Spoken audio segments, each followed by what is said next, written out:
காஞ்சிபுரம் அடுத்த வையாவூர் அருகே 45 வயதுடைய பெண்மணி படுகொலை. காவல்துறையினர் விசாரணை நடத்தி வருகின்றனர். காஞ்சிபுரம் மாவட்டம் வையாவூர் ஊராட்சிக்குட்பட்ட நல்லூர் கிராமத்தை சேர்ந்தவர் துளசி. இவருடைய மனைவி சுமதி. இவர்கள் குடியிருக்கும் வீட்டுக்கு பின்பக்கம் துளசியின் அண்ணன் சுப்பிரமணியன் தனது குடும்பத்துடன் வசித்து வருகிறார்.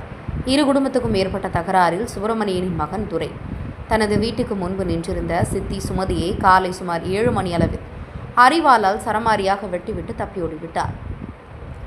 சம்பவ இடத்துக்கு வந்த காஞ்சிபுரம் தாலுகா காவல்துறையினர் இரத்த வெள்ளத்தில் துடிதுடித்து கொண்டிருந்த சுமதியை மீட்டு காஞ்சிபுரம் அரசு மருத்துவமனையில் சேர்த்தனர்.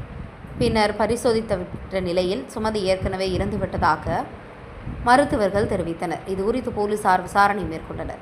முதல் கட்ட விசாரணையில் துளசி மற்றும் சுப்பிரமணியன் சகோதரர்களின் காலியிடம் அங்கு உள்ளது.